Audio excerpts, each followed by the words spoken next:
Welcome to our channel. Today we're traveling back in time to ancient Greece, a land of myths, philosophers, and the dawn of democracy.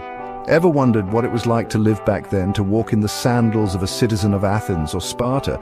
But what about the everyday lives of everyday people? What did they eat? What did they wear? What filled their days?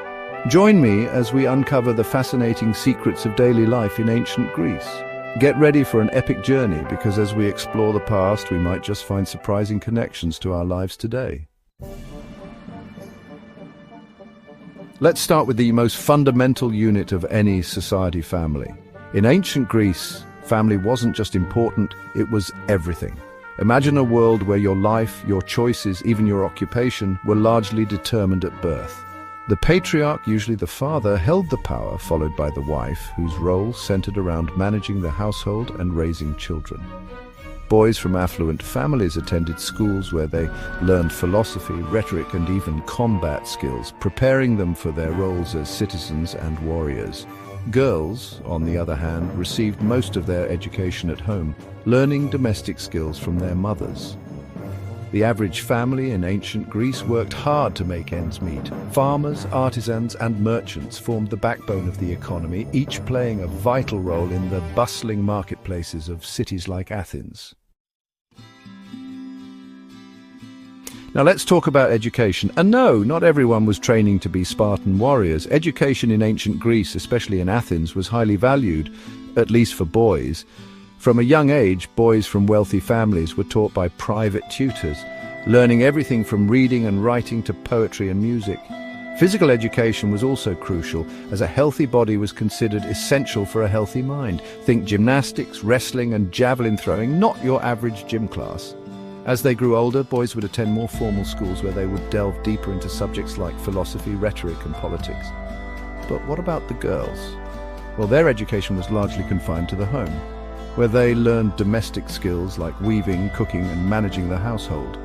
Education in ancient Greece was a privilege, not a right, and while it laid the foundation for great thinkers and advancements, it also had its limitations, particularly for girls and the less wealthy. Imagine a world where gods and goddesses walked among us, influencing everything from the weather to our daily lives. That was the reality for the ancient Greeks. Religion wasn't just a Sunday thing. It was woven into the very fabric of their existence. The Greeks believed in a pantheon of gods, each representing different aspects of life. Myths, those epic tales of gods and heroes, weren't just bedtime stories. They were powerful narratives that explained the world, taught moral lessons, and provided a sense of identity. Daily life was filled with rituals and offerings to appease the gods. Before a meal, a prayer to Demeter, goddess of the harvest. Festivals honoring the gods were major events filled with music, dancing, feasting, and of course sacrifices.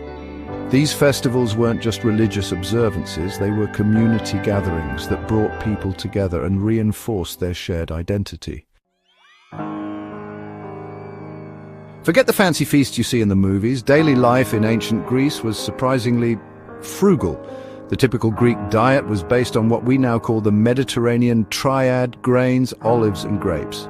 Think bread, olive oil, and wine. Simple but delicious. Imagine starting your day with a barley porridge, maybe with some fruit or honey if you were lucky. Lunch might be a quick snack of bread and cheese or olives, eaten on the go. Dinner, the main meal of the day, usually consisted of vegetables, legumes, and maybe some fish if you lived near the coast.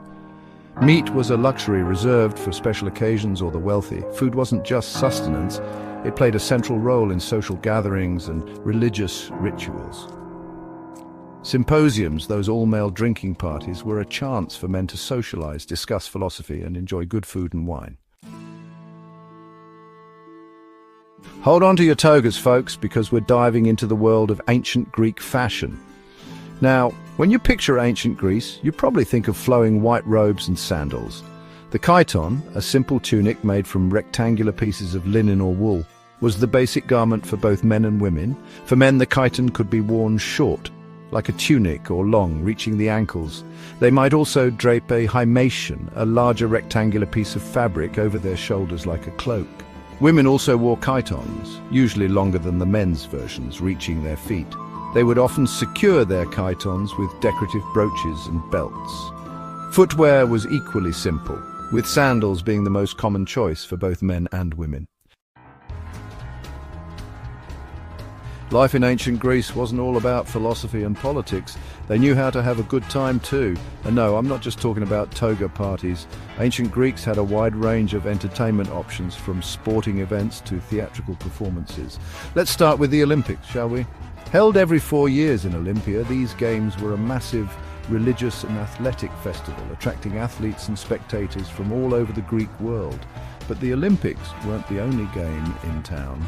Ancient Greeks were avid fans of other sports too, like pancration, a brutal combination of boxing and wrestling, and chariot racing, a dangerous but thrilling spectacle.